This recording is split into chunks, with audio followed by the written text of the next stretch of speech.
Welcome to the ITM podcast.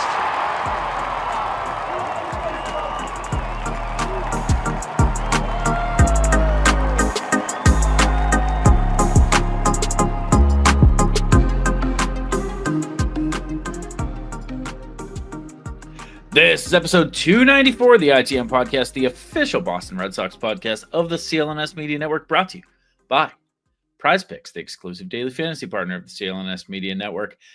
And the Boston Red Sox, they won a series, but you and I both know we're not going to talk about that. My name is Copponi and Scott Neville. Scott, how you doing? Good, dude. Team's still good. Not Team as is good as still they good. could be, but they're still good. They could be better. They could be a lot better. Yeah, unfortunately, it's bringing out the Boo Devers crowd extra loud because the Sox are still winning. It's a weird, conflicted place to be because the part of me that is still so mad after what they did to our sweet baby boy, despite all the reports, we're going to get to all the reports, but I still feel relatively similar to how I did the last time I was on the show.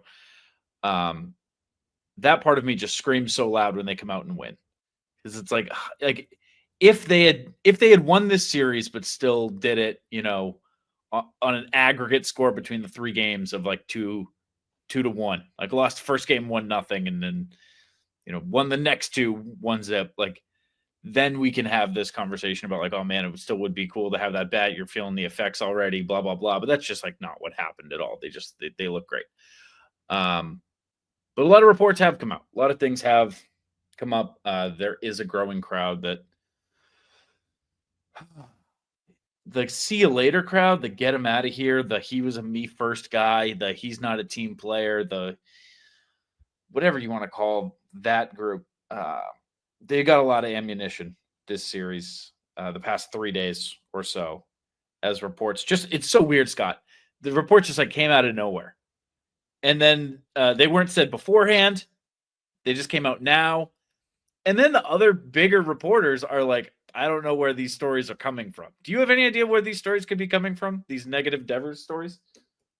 Dude, I mean, the weird thing is like someone has to be telling these stories, but I have no idea who would do it, who that would benefit. Yeah, because like, is there like a side that it would benefit? So reporters, as far as I understand, this is my rudimentary understanding of sports reporting. Please, somebody who knows better, tell me. You create relationships with like players, agents, and then like team employees, right? And they, over the course of years, come to trust you and tell you things, sometimes true things, sometimes things they just want published. And it's your job to either sift through that or maintain relationships and publish some things that you maybe know not to be true. So yeah, I mean, to your point, man, someone's got to be telling them. I don't know who it could be. Maybe, I don't know, maybe agents or something like that. Well, that wouldn't really make sense. And the players part, it wouldn't really make sense either. Yeah, but that only leaves team employees, and I don't know why the team would be pushing a story that it was actually the right thing to make this terrible trade. Do you think the team's doing that? No, dude. To like make them wait. Well, hold on. My Pull this thread. Pull this thread on the sweater. Do you think they're doing that to make themselves look better? To like have fans like forgive them for doing something fucking stupid and selfish? And you talk about the beloved Boston Red Sox organization? Yeah, most beloved ballpark, but the America's most beloved ballpark. Yeah, them. Yeah, no, those guys wouldn't do that. No. You're right. They shouldn't even joke about that. They wouldn't do that. It doesn't even matter what comes out, because every single story is getting, from either side, immediately refuted. In shocking news, I was going to try to connect these two, but they're actually kind of the opposite things. Devers did his first sit down since the trade, and of all fucking people, he did it with Pete Abraham, which might be my biggest gripe with Raffy in this whole thing. Is like, what? You were here for years and years and years, and this is the guy that you're like, yeah, you know what, man? Yeah, I'll give you one last scoop on the way out. No pun intended. Doing it with the Globe too is crazy. An organization owned by John Henry is an insane move. It's crazy. Yeah, it's crazy that they do monitor some of the things that they own, like Nesson, really tightly, and then things like the Globe. They're like, yeah, write a hit piece about the team. Go right ahead. It's so weird. That is very strange, actually, that they do that. I don't even know where to start. So 2 days ago, Pete Abe reported Devers was reportedly willing to play first base for the Red Sox, but wanted the team to commit to him as the first baseman moving forward, not back and forth. As that full article has come out, I believe earlier today, there's a little more to it. I wanted to start here because it's the one thing where I understand people maybe feeling like Raffy didn't handle things perfectly. Well, no, I think there's a lot of things he didn't handle well at all. I just think it wasn't enough to trade the guy. That's kind of my thing. I think he's been a jerk about the whole thing. I think the Red Sox have also been a jerk about the whole thing, jerks collectively, and I think it was just not that big of a deal. The thing that stands out maybe as the biggest thing that Devers could have done differently is when Cassis got hurt, he basically said, like, what does that have to do with me? And we kind of knew that already. Like, this isn't really news. Like, we did know that he was like, no, I'm not playing the field. But as you start to build all these pieces, every story, every nugget has 12 little nuggets around it. You know, it's just this never-ending McNugget meal. That, yes, Raffy said, like, no, I don't want to play first base, but I will if you're going to commit to me being there. And apparently he also said, I'm not looking to play there this year, but I'll play there next year, which is another way of saying, if you get rid of Tristan Cassis, I will be your first baseman. Not great. But also, you pull that thread again, in spring training, it is reported that Alex Cora did literally say, don't even bring a glove. So you can focus on being the DH. You can. Other people have said that they wanted him to take ground balls at first and third in spring training. So every single report has like 6 different counterpoints. Yeah, and like the thing is, to me though, no matter how many counterpoints I read, I am still firmly where I was before. Which is like, this was a great player and you guys fucked up the relationship. Oh, and like, yeah, he didn't want to move around for you. Like, he's your franchise guy. You shouldn't have to. And he kind of said he would still. He just said, commit to me being there. I don't want to keep fucking doing this. I don't want to. Well, if he did say the off-season part, it's kind of like, I'll do it when you don't need me to anymore. Yeah, he did. Well, I think I've had this take before he moved off third. And it's not really a take. It's observation that he takes his defense seriously. And the errors beat him up a lot. And so I can understand him being like, whoa, you want me to learn a new position? Give me some time and I can do it. It's like, I'll be there. My last one, like, I needed to get this right. I need to do this the right way. I think there's something really important to note about all of this. We moved a franchise player, the Red Sox, not we. I don't want to do that anymore. We didn't do that. The Red Sox moved a generational talent over a really, really bad idea. Like, I can't stress enough how much Devers is going to suck at first base. It does not help the team. He should have just DH'd for the next decade and just, like, why are we so against just having another David Ortiz? I don't understand that. I don't know. But I think it's also so crazy that it blew up because the whole thing blew up because they were just so enamored with what would have been a completely shitty idea. That would have gone quickly. I mean, I guess it wouldn't have happened in the other timeline where he moves, but after like 3 weeks, after Abraham Toro got on a hot streak and Romy kept playing well, they kind of went, oh, we don't even need one. Like, we're just going to roll with these. We don't even need Campbell to move. Like Exactly. it They was gave up so on the stupid. Campbell idea. They had it figured out. The thing that's weird to me is that it's a long-term issue. Like Cassis is out the whole year and we don't know when he's coming back next year and we don't know when he's going to be 100%. Sneaky talk, if ever. Like we don't know. So if this was like, hey, Cassis is out for 2 months.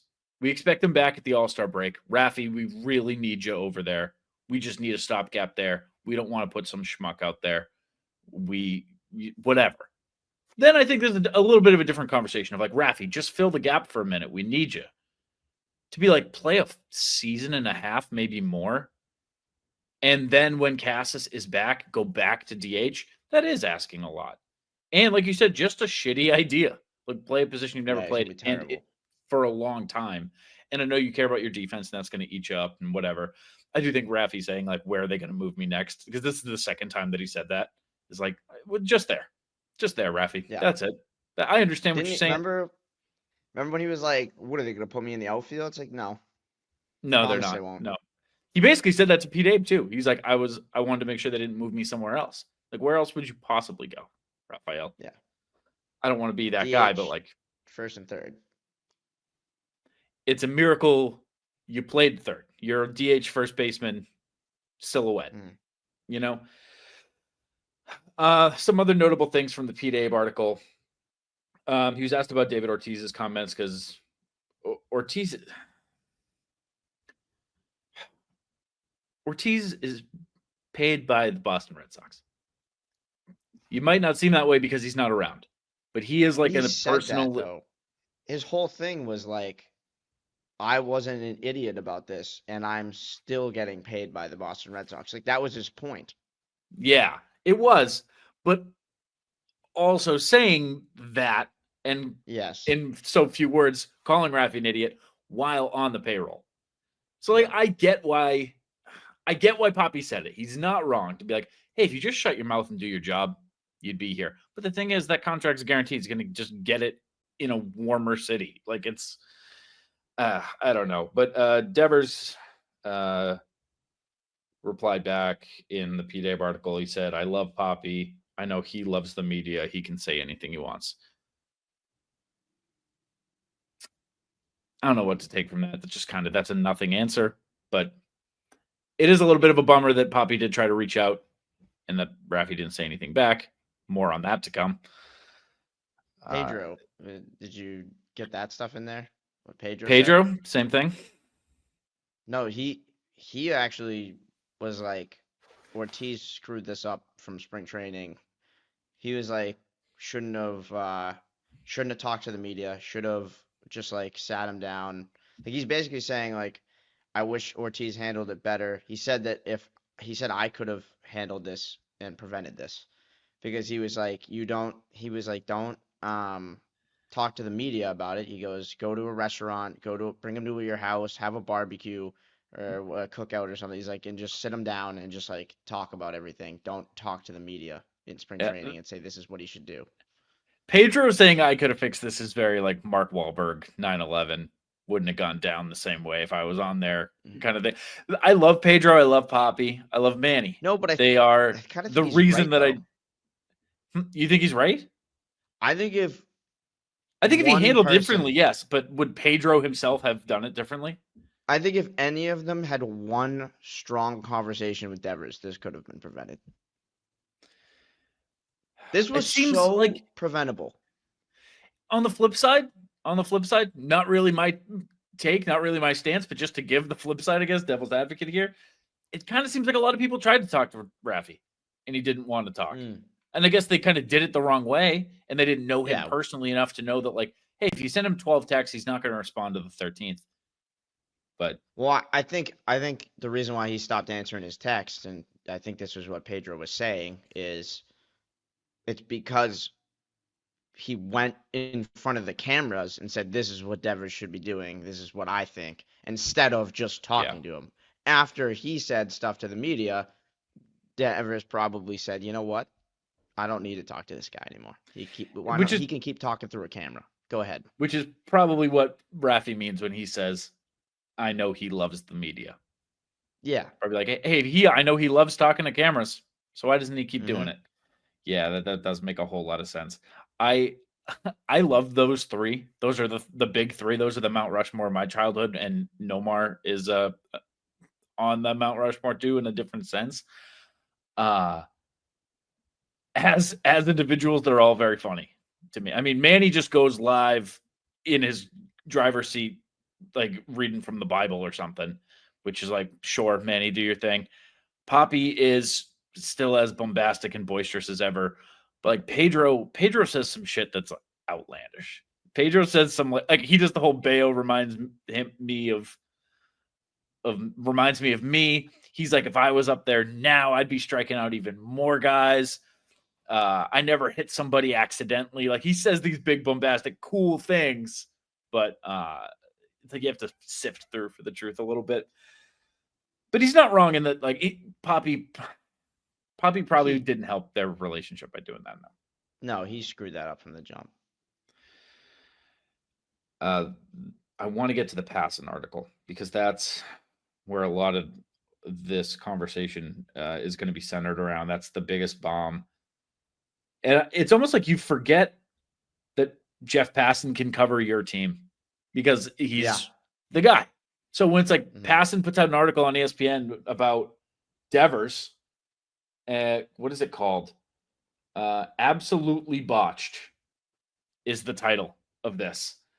It's like, oh shit, you can focus on us. That's not good because if you're talking about us, out stuff that no one knows.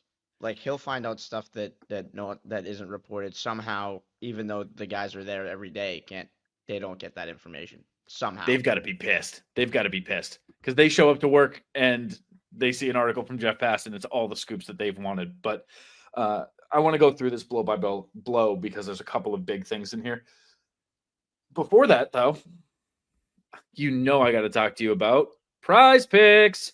Prize Picks is the best place to turn your sports knowledge into cash. With millions of members, Prize Picks has made daily fantasy sports accessible to all. You just pick more or less on at least 2 players for a shot to win up to 2,000 times your cash. Run your game all season long on Prize Picks. Do you know ball? There's only one series left in the playoffs, only one game left. And the championship is officially on the line. That means time is running out for you to put your final takes to the test on Prize Picks, the best place to cash in on your favorite sports. The app's really easy to use to create a lineup. All you have to do is pick more or less on a few player stats for your shot to win up to 2,000 times your money. So download the app today and use code CLNS to get $50 instantly after you play your first $5 lineup. That is code CLNS to get $50 instantly after you play your first $5 lineup. Prize Picks, run your game. Absolutely Botched is the title of the Jeff Passan article. There is so many things to hit in here. I know the biggest one that's going to take the most time. So I think I kind of want to just bullet point, lightning strike through the others real quick because I know what we're going to spend a lot of time on. Passan did confirm that Cora told him not to even bring a glove to spring training and that made him comfortable that he could focus on only hitting. That does add a good layer of context to what went on here. Jeff also said, quote, front office officials from other teams mostly lauded the deal for Boston, looking at San Francisco's willingness to take on the remaining $254 million over the next 8+ seasons as a win for the Red Sox. But models exist to strip the emotion out of decision-making and use decades of history and dozens of other inputs about players' skills gleaned from the cameras that track their every move to objectively analyze. There is no accounting for a fan base's adoration of a player. He also wrote in here, I don't have the exact quote. He said, chaos is as much of a part of the Red Sox identity as the Green Monster is. I thought, oh shit, that's good. He's so much better at writing than me, and like I do that for a living, and it's like, damn. It's like watching a ball player. It's like, oh, that's what a pro looks like. That's what a pro does. He also mentioned Alex Cora supported the front office in trading away Rafael Devers. That is shocking. That is shocking. that raises some questions as to how bad did it get? Because if Cora is saying, you know what, it's probably the right call, that for him to be willing to lose that level of bat when he's doing the lineup and he is at the end of the day, he's the scapegoat when this team, like the coach is the first person, the manager is the first person to get fired always. So if he was willing to say, I'm willing to put a worse product out there every single day to get rid of this issue, that is telling. Also, real quick on that first point, why are we acting like Devers has a bad contract? Devers has one of the best contracts in Major League Baseball. Easily. What would he get in free agency right now? Probably $500 million. I bet he would easily get $500 million. If I think he would certainly get 4. I think he would certainly get 4. Vladdy, what did Vladdy end up with? 5 flat. Yeah. Well, he's better than him. So. For sure.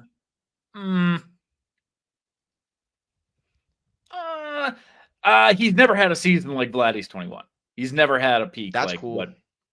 That's cool. He's never had a peak like Vladdy had. That's 900 that's kind of undeniable. He's a 132 OPS plus and a 136 career OPS plus. He sucks compared to Devers. The thing that people don't talk about with the Devers contract is it is another 8+ seasons. It's up when he's 36. Yeah, it's fine. It's not like Bogart's deal. It's not like, oh, well, yeah, you have him, but you have him till he's 42. He's 36. This contract is not his final contract of his career. Like, he's going to get another 2 years, then a 1 year and a 1 year, and whatever, assuming that he is just DHing and doesn't, do anything crazy.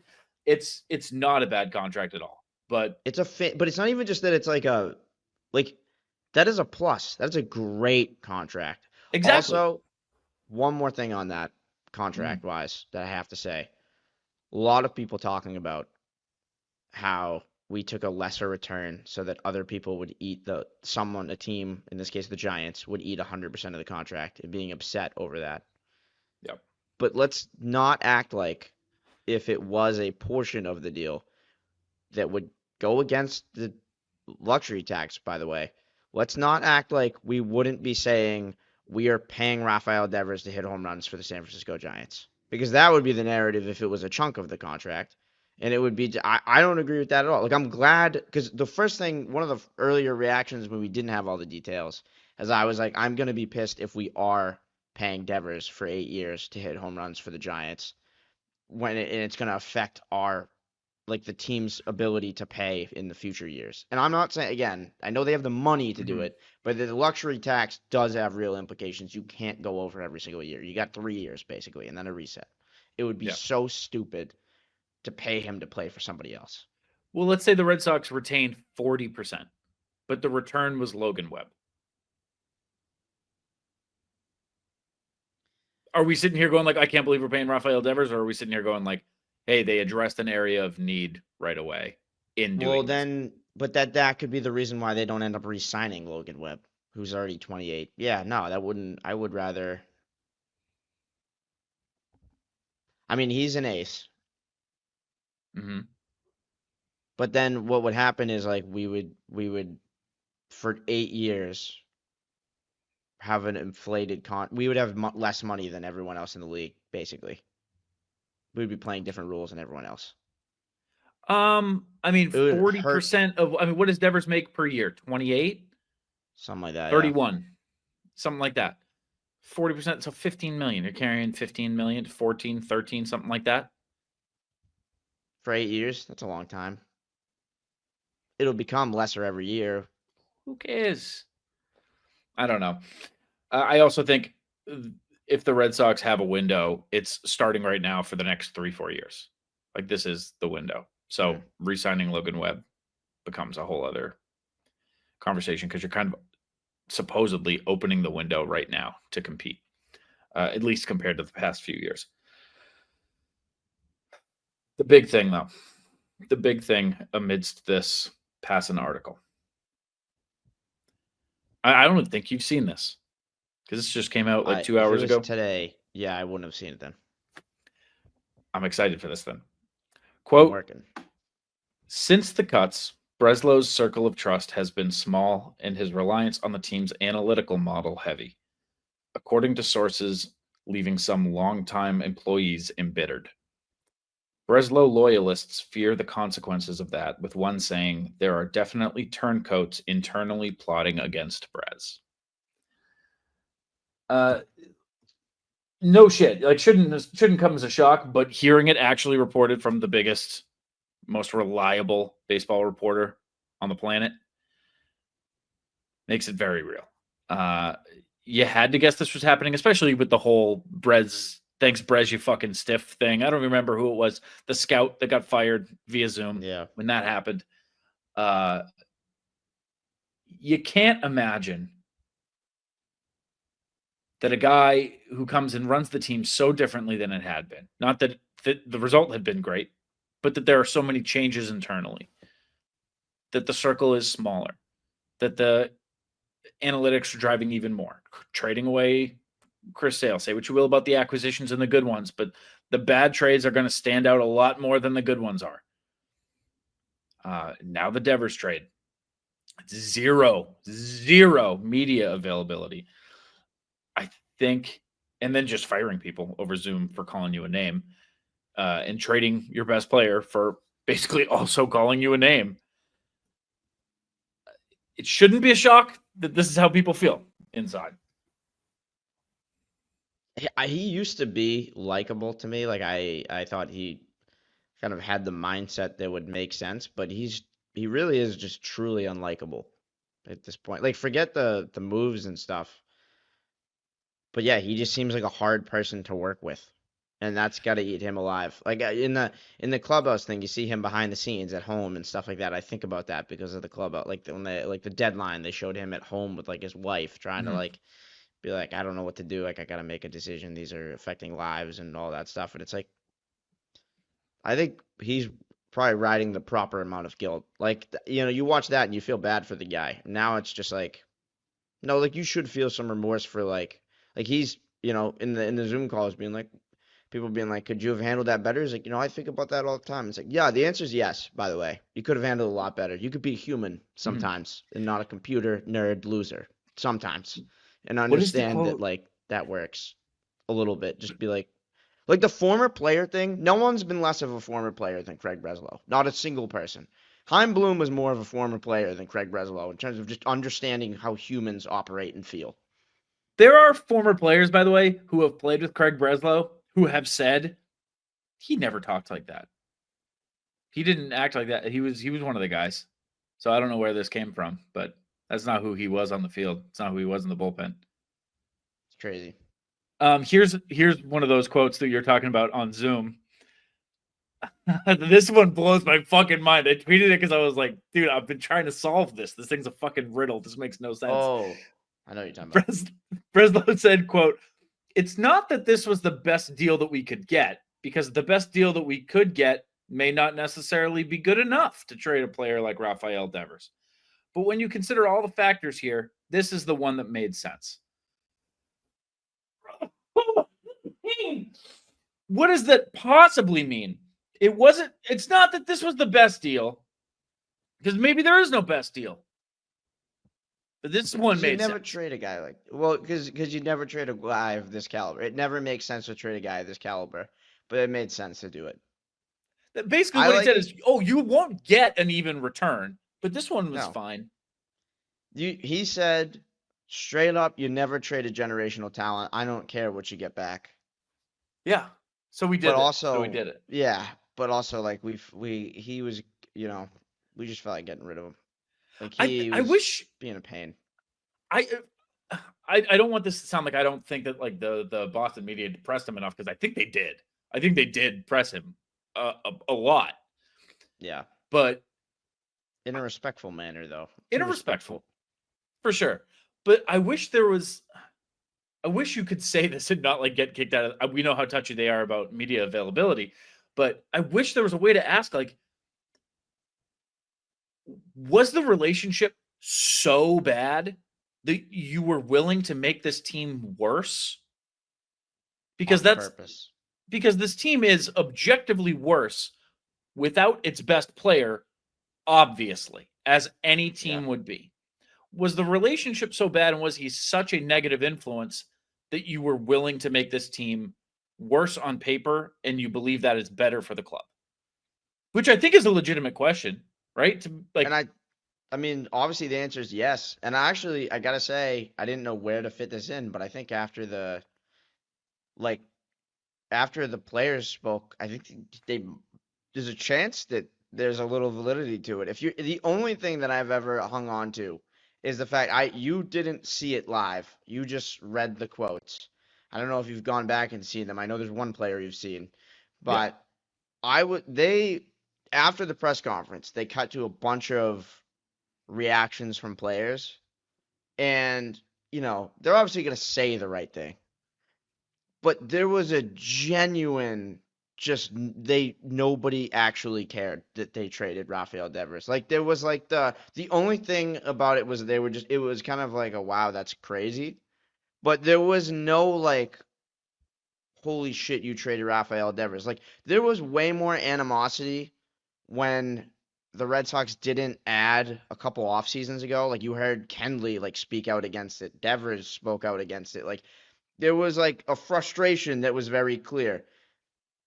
They asked Buehler, they asked Crochet. Duran was hilarious throughout, where like just genuinely you can tell these players were like, that's fine. Like, now we're all rowing in the right direction. The fact that Crochet was like, we didn't need an explanation from the clubhouse. There was apparently Kennedy and Breslow came down to give an explanation to the team on why they traded their best player, and they said, we don't even need one. We don't. You guys can go back upstairs. Like, not like a screw you guys. Just like, no, we're good. Like, you guys do whatever you got to do.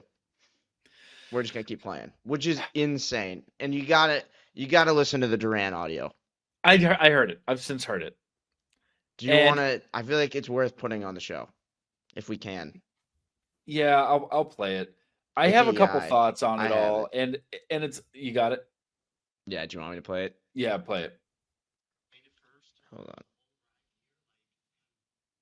Robert Murray tweeted out the news, like, everybody thought, well, did he get hacked? Is this legit? Like, was that kind of the feeling on the plane at first, or the whole ride here? Like, kind of like shocked that it happened? For everybody? On Twitter, so I just saw him get off the plane and just kind of thought like, oh, no way. But it's like I said, like, it's Rafael Devers. Like, I was just shocked to see him leave the plane. But I mean, I napped most of the plane, so I didn't really have time to think about it. Me and Rob we're the best nappers on the plane, so we were right next to each other, passed out. So we didn't really have that much time to think about it. What was Alex's overall message to you guys? It's the fact that he was like, I saw Devers get traded, and then I just took a nap. Yeah, I went back to sleep. I don't know. Yeah. I have a lot of thoughts on this, but like a lot of it is speculation, you know? Yeah. Like, go ahead. First of all, the Crochet and Buehler thing, those guys are brand new here. And one of them's a vet, and one of them is like on the first year of a long-term deal here. Okay, so the vet, you know what you're supposed to say. The first year of a long-term deal guy, and also Crochet is just kind of a master at talking to the kid. He seems just really good at it. So for them to say the right thing, yeah, of course. Like, I think they say the right thing. I don't even think Duran did say the right thing, because he goes on from there to say, we're not going to let one little thing derail this. And I think it's Spear speaks up and is like, one little thing? Trading your best player is not one little thing. And he's like, it's one guy, right? So he also didn't know how many people were on a baseball team, which was very funny to me, because he was like, it's one of 25, 26, 26, right? Like, he was like 48. I don't know. Was just, side note, very funny that he didn't know that, but yeah, genuinely, like, that's what I mean. Like, an astounding, and he's the one that's been with Devers for years. Like, to your point, kind of like what you're saying. But I also will say, again, it's not about saying the right thing. Would you agree that, like, it wasn't just Buehler and Crochet saying the right thing? Like, I feel like it was a genuine, like, yeah, we're moving on. Like, it's fine. I don't, for two reasons. Okay. One with a lot more validity than the other. I think it's not genuinely like, fuck it, whatever. One, because you are in the middle of the best streak of your season by a long shot. You hadn't swept anybody since the first series at Fenway on like April 3rd. You swept the Cards, and your next sweep is against the Yankees. Like, yeah, I think that like vibes are high. And I think you have to tell yourselves, hey, no matter what, we're good. We're not going to let this get us down. We're hot right now. We're going to stay hot. Even if one of us is gone, there's still 26 guys on the 26, right? 26 guys on this team, and we're going to go. Okay? We're not going to stop this, and we got to just keep our heads up and whatever. That I totally understand. You know, if this had happened at the deadline, while they're 3 games under 500, I think you hear very different things. But I think the other thing is they also all just found out, don't talk shit about the front office. They all just had the biggest example that the Red Sox could possibly demonstrate. Don't say shit. We'll kick you out of here. We'll just trade you in the middle of the season. We'll trade you in the middle of a hot streak. But it's not about the words. I agree with that. But it like was just a genuine like from all the reporting from the jump and just watching it with your eyes, like the eye test. It was a level of unbothered. Like even in the clubhouse, you know, there was the reports of like feels like a normal day in Seattle. Like when they got to Seattle and they were playing music in the clubhouse and they were getting ready for the game. Like the reporters were like astonishingly like a normal like pregame. Like there wasn't a silence. The one thing that I think has been that has been like countered, I guess, is there was some people saying like, hey, it was a normal plane ride.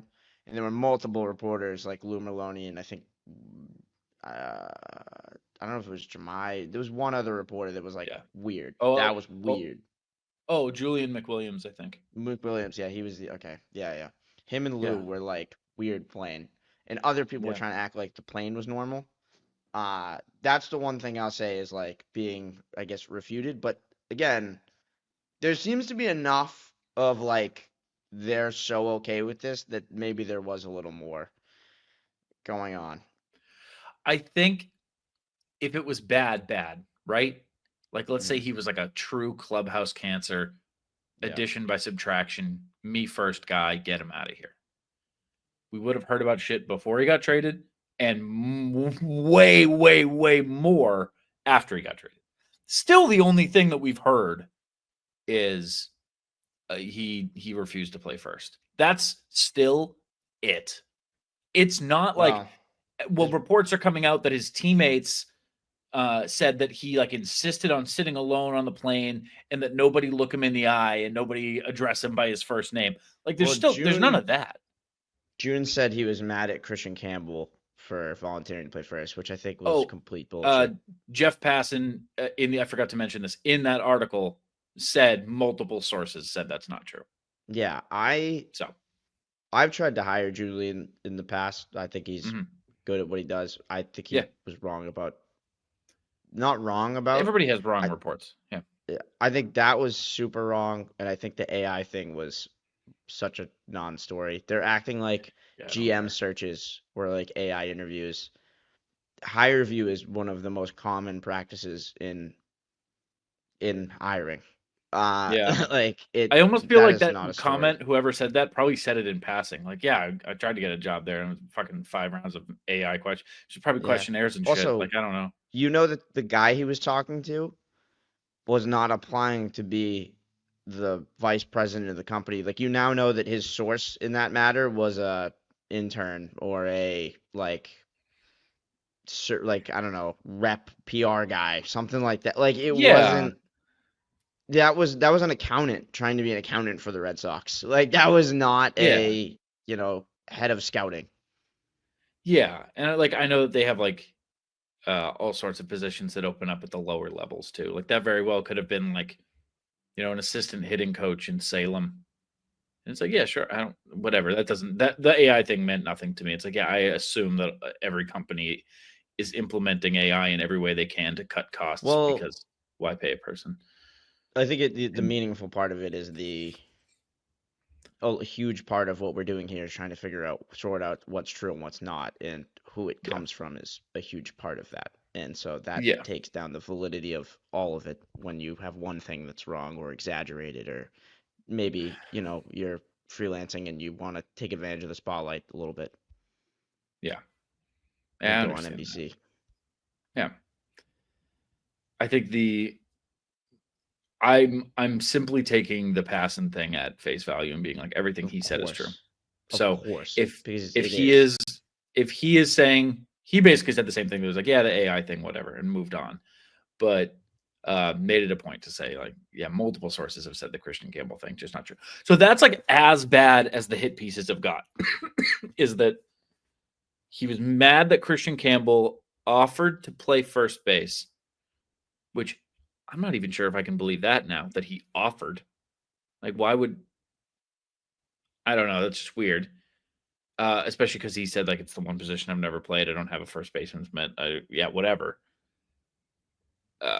That's a good point too. I didn't thought about that. I did think it was weird. I guess initially when I saw that, like, volunteer to play first, I was like, I wonder what that was like. Yeah. So, I mean, I still have such a hard time believing the relationship was unsalvageable, because it doesn't sound like anything has come out, even amidst these lies. Like, where's the unsalvageable part? Where's the bad teammate part? And like, you can point to so many great players that are maybe not the best teammates in the world. Like Machado, is he a great? I guess he has had moments where he's whatever. He's also fought his teammates. Tatis, there's been tons of reports. Remember a couple of years ago when he went down and the Padres won, they were like, oh, like the team actually hates Fernando Tatis. Barry Bonds, not to compare Raffy to him, but I'm sure we'll get there in a second. Notoriously, like, one of the worst people to grace planet Earth. Just a terrible, mean-spirited, awful guy. I don't think the Giants were like, look, this guy's a dick. He won't hit anywhere but fourth. We're getting him out of here. It's like, who could give a single fuck? Who could care? Like, you made your team worse, and I still stand there. I don't think Raffy handled it perfectly. But the flip side is you got rid of your best player. So, like, how the fuck can I possibly side with you as the Boston Red Sox? Yeah, it's bad. No matter what we're talking about, we're taking little wins for each side. Like, I do believe the Duran thing was telling. I think the other player quotes was telling, but doesn't change the fact that this was an incredibly stupid thing to do. Yeah. Very. Well, I'm not going to do a pitching preview because I'm on fucking vacation. But they're playing San Francisco Giants this weekend. By the time you're hearing this, game one might have already happened. Devers is not playing first in this series, which he should have. He just should have. Would have been cool. Would have been funny just for the cinema of it, Gold Glove first base would have been very funny to see. Him making an error against us would have been. Actually, I don't even know who wins that one, because it's like that obviously helps the team, but it's kind of like proving his point. Like, if he went out there and was just horrible, it'd be like, yep, he was right. Devers was right. He sucks at first. Like, yeah, which will still happen eventually. Like, that will still happen at some point. Yeah. No, his defensive metrics will come out just like everyone else's, and it's not going to look like Marcelo Meyer, who, by the way, I think is going to win a Gold Glove based on his early performance. He's so clean, genuinely. Dude. Willier's back. Christian Campbell is in AAA. Lots of thoughts there, but Bregman, when Bregman comes back, I simply don't know what's going to happen, because, like, I don't know. Meyer looks so good at third, but also Bregman. It's Alex Bregman. So I don't know. You have two Gold Glove third basemen right now. Maybe you ask the guy that's been here, the veteran, to move positions. Maybe we move the established third baseman away so that he can play somewhere else, like second or something. The other option is ask the natural shortstop, who you just asked to play third base, to now play a different position. So neither option is perfect. Yeah, but these guys, you know what these guys are gonna do? They're gonna say, They're all probably right, going to yeah, play it. Yeah, they're probably going to do yeah. it. Yeah. They're gonna go, yeah, I'm open to whatever helps the team win, and they're gonna mean that, and they're just gonna Yeah. do it, and it's not gonna be a problem. Yeah. How long do you think Campbell's in AAA? I don't know. Because no, I don't really see like what they're doing to me doesn't make a ton of sense. Mm-hmm. When you factor in like I don't think he's gonna get better at hitting major league pitching in AAA without Mhm. facing major league pitching. The other part of it is I'm probably in the minority just based on history, especially lately in Boston. I don't really believe in defensive progression all too much. Like it's a low rate where you see a guy go from like Marcus Simeon, where he went from like just leading the league in errors, and then all of a sudden, starting to rate as an above average player. Mm-hmm. I just don't believe that Christian Campbell getting more reps at second base or whatever, every day in Worcester is really going to lead to all too much defensively. And I don't think he's going to get better at offense other than he'll just get hot and like Mm-hmm. see things better. And like, then they might just call him up on a hot streak. But like, I don't know. Unless it's, I mean, there is like the book is like throw him inside and jam him. And it's like, I guess he can continue to work on that, but they might not even pitch him that way in AAA. Who knows? Yeah. Daniel Fox earlier said that I don't think this was a Works for me. like he does. Yeah. Check that out. He said earlier, like the Worcester hitting coaches have a lot of work to do on Christian Campbell's swing, and that made me nervous because I'm like, if that is that what they're saying? Like, are they going to do that? Because that swing, as unorthodox and weird, and as much as it's not working at the major league level right now, that's like why he's here. That's what got him here. So if you take a guy and you say, hey, you're going to play a different position, and now you're going to play a different one, and you're going to learn this new one, actually go back to that second one that we said. We're going to send you down to AAA where you're going to see balls not hit as hard, not as unpredictable pitching that's generating this contact, and you're going to see worse pitching, and we want you to switch your swing. Now that person, Christian Campbell, is a different player in all regards. Like he's just a different person with a different skill set and a different arsenal. It's a weird thing to do to sign a guy long term. Granted, a fucking amazing deal. I'll give Craig flowers there. Great that they got that done. Yeah, $6 an hour. Not great if you completely rework the guy and he's not the guy you signed anymore, and he stays down there. I'm going to make a bold prediction that among position players, he is not going to be the next guy called up from Worcester.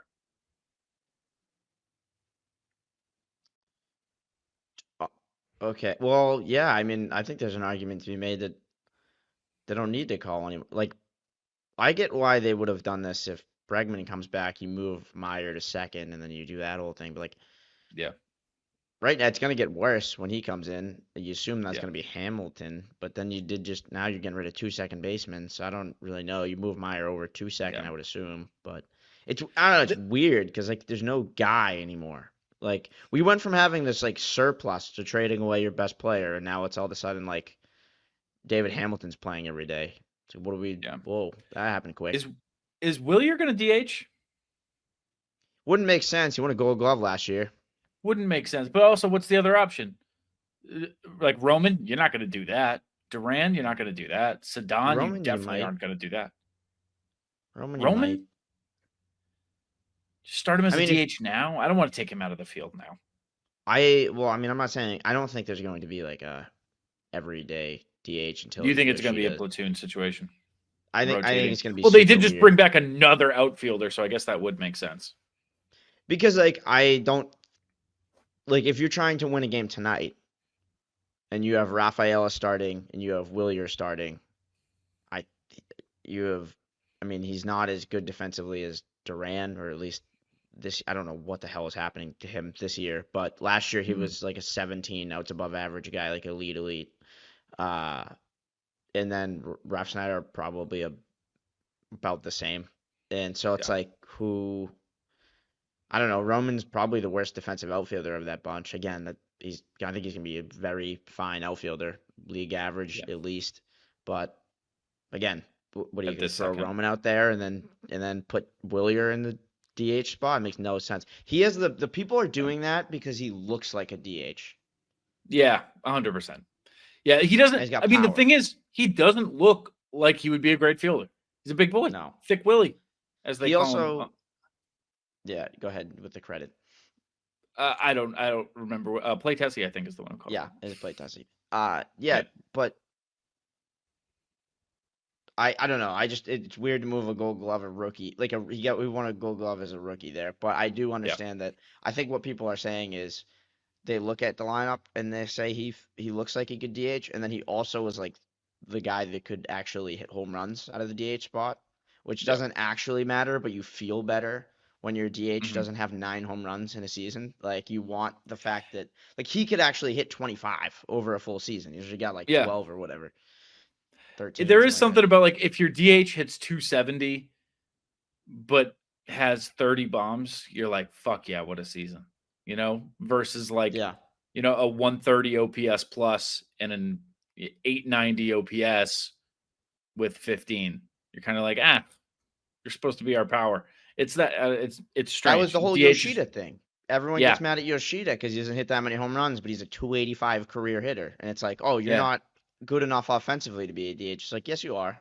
Like He's OPS good. He's wise, a very he is. good hitter. Yeah, he's a very good. Yeah. When he's not, he's not. And I think it's very frustrating to see your DH just like ground out 3 times, which is like Ground balls really are- something yeah. Yoshida just loves to do, is hit the ball as hard as he can straight down. And that's very frustrating because like if it's like, okay, if this is all you're bringing into the game is your bat, like at least put the fucking ball in play. And I would argue that anything a catcher can field is not in play. So I get it, but it's weird. Production-wise, Billy Bean would disagree with you. Also, I got to say this about Christian Campbell being sent down. An amazing do you know ball litmus test just went out. As a lot of people are saying, how is David Hamilton still on this team? But Christian Campbell got sent down. Bing. You just did it's the Inglorious Bastards. You just did the 3. I don't know ball. Because that's a different player. You're talking about a different so you want Christian Campbell to be in David Hamilton's role. You want the guy who is part of your big core 3. You want him to be a bench player. Okay. All right. You want him pinch running? Okay. All right. Loud and clear. I get it. As I've seen more and more of those, I've just been making little mental notes like, doesn't know. Because that's insane. Christian Campbell is being sent down because they have faith in Christian Campbell and they think that's the best path for him to get right. It's not that like, well, who's the worst player? We send down the player with the lowest batting average to make the team better. It's not what this is. So, I'm not looking forward to seeing Raffy in the opposing dugout. I am looking forward to playing him in some weird way. Do you have any serious predictions? I think Devers is going to hit a home run. Like splash. I'm What do they call it? curious. Splash down? Splash ball? What do they call it? Not that. Funtown know. Splashdown. Sure. I am curious how they pitch him. Because he's a guy that famously, people have tried a lot of different things, only fastballs or only off speed, depending on where he's going. And they do these like extreme trends on Devers. Yeah. I'm curious what the team that had him since he was 16 decides is his biggest weakness. See what they do. If they do like kind of like a Judge thing where it's like they're doing the same thing every single pitch, no matter who the pitcher is, it's like the same approach. Curious if they do something extreme. I will say this, whatever they do, I would imagine that people will copy, whether it works or not. I think that people will still copy it because even if, he lucks into one or two, I think people will still know, well, the Red Sox did this. The Red Sox know him the best. That being said, I think they're going to pitch him right at his fucking ear. No. That would be nuts. That would be bananas. Can you imagine? That was the thing going around was like, will they, like, because there was the whole, like, the players might not like him. Like, would they hit him? And I think that's insane. That's fucking, that's cool. Yeah. And if you're writing an anime, that's really cool. That's not what's going to happen. No, that's not what's going to happen. No, I know. It's funny. That was a thing, though. People were talking about that. Like, they're like, oh, watch this show George come doesn't out. like this guy.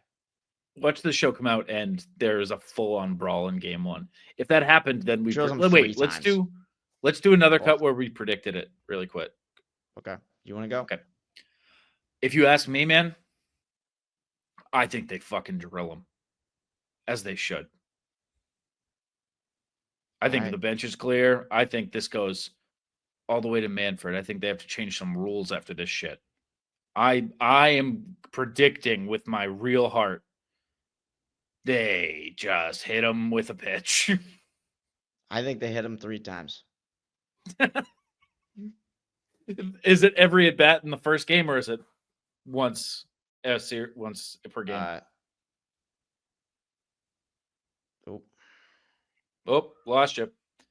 We'll never know. I guess we'll never know. They hit him every game, or they hit him every at bat in the first game?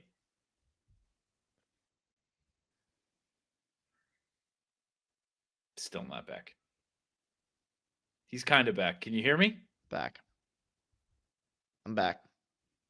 Do they hit him once per game, or do they hit him every at bat in the first game? Every at bat in the first game. Every bat in the first game. There you go. You heard it here first. All right. I think they lose the series. Just because it's about time. And yeah.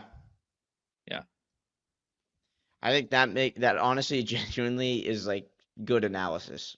Just like statistically they're due. And I think there's for a series also the San Francisco Giants are 42-33. Yeah. So it's a good team. That was without Devers. They did that. So they're a good team that just got better. So yeah. I'm going to go for them versus the team that's been mid, been on a hot streak, and just lost their best player. Got notably worse, yeah. Yeah. All right. Well, thanks for watching. We're brought to you by Prize Picks. Use code CLNS, $50 instantly when you play your first $5 lineup. Follow us on the socials at ITM_pod. You can follow me at Joey Copponi. You can follow him at Scott Neville 46, just like how many home runs Raffy Devers is on pace for. And follow us on YouTube. I don't know if this episode's on YouTube or not, but go and sub on YouTube, Red Sox CLNS. You can find us on there. And we will be back after this thrilling 3-game series against Rafael Devers and the San Francisco Giants. For Scott Neville and Joey Copponi, go Sox, kid.